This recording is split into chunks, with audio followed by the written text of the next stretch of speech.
Welcome to the second video showing different directions GT Sport could take doing their livery editor. For the first video, I did Midnight Club Los Angeles showing its livery editor, and for this one, I'll show its closest rival, even though they ain't too close in years, Need for Speed 2015. They're both pretty cotton-picking good livery editors, but they are pretty different as well. And another side note that I forgot to say in the first video, I'm not going to include Forza's livery editors in this because I've never played Forza or used their livery editors. So it doesn't really seem fair for me to talk about a game that I've never played. I think it's best to talk about something that I know about, and I played both Midnight Club LA and Need for Speed 2015, so it makes sense to talk about games that I know. But as for Need for Speed 2015, I'll go ahead and get right into it. The system that they do the livery editor with is most downloads, which is an immediate negative because the next one. I can only show this side because, well, yeah. And that's one of those that the rating system comes into play, because people who don't like this kind of thing can make this a lower rating and then it will drop off the most popular page. So this is a negative for Need for Speed 2015 not having a number rating system and just a download rating system.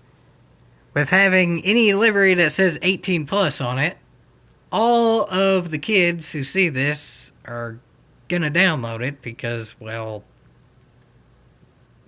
natural urges, I guess. I don't know how to put that in a good way, but y'all know what I mean by that. So yeah, that's a negative for Need for Speed.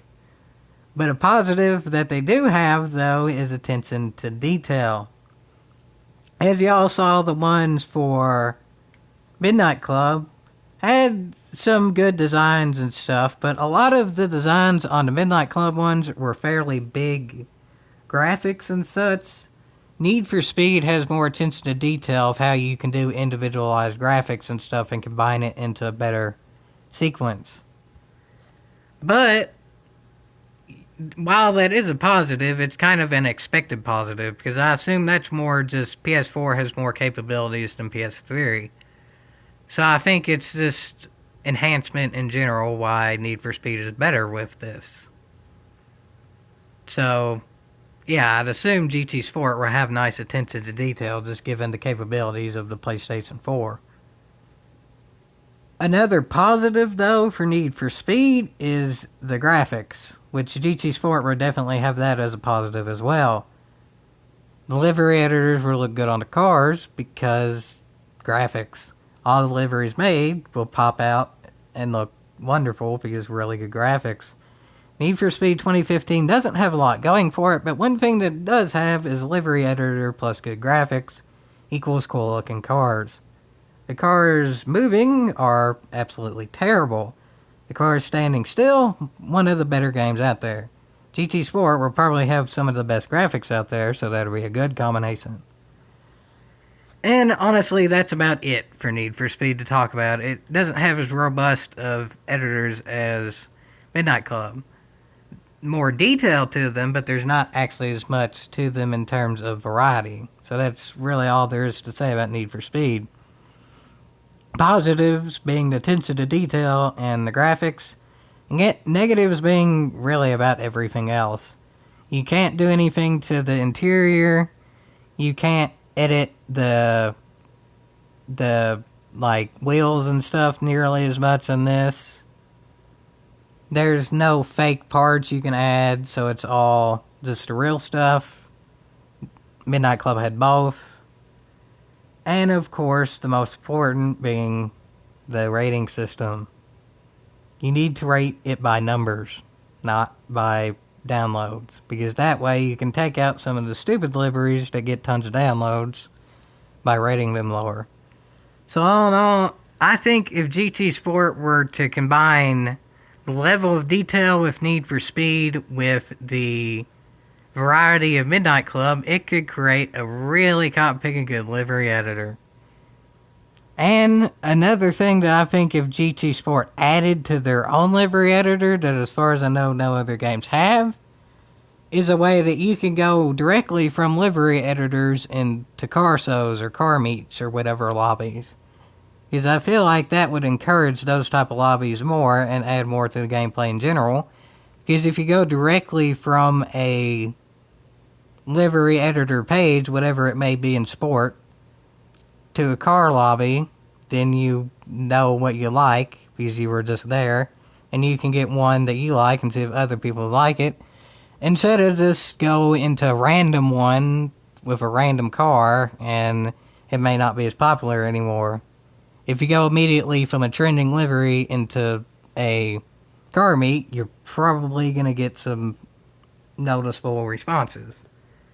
So I think that would be a cool feature to add too, directly going from the editor to a lobby.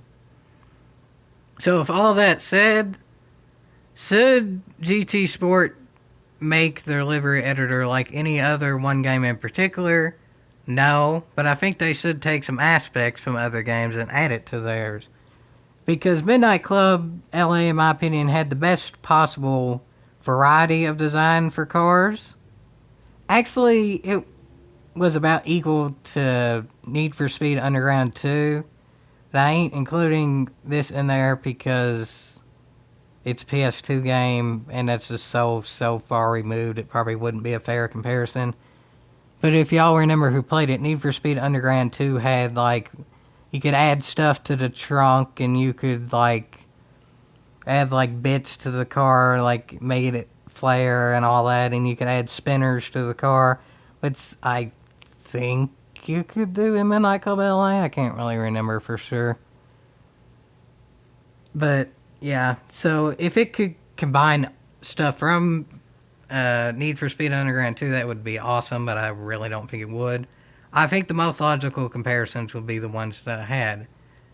So I think basically if GT Sport does what Midnight Club did with variety, mixed with what Need for Speed did with attention to detail, mixed with a lobby from a livery editor enhancement, then it could have a pretty good livery editor. So I hope y'all enjoyed this comparison to the old games and what they could use in the new game. And if y'all have any ideas of how they could make the livery editor better, leave it in the comments below or on GT Planet. And as always, yeehaw!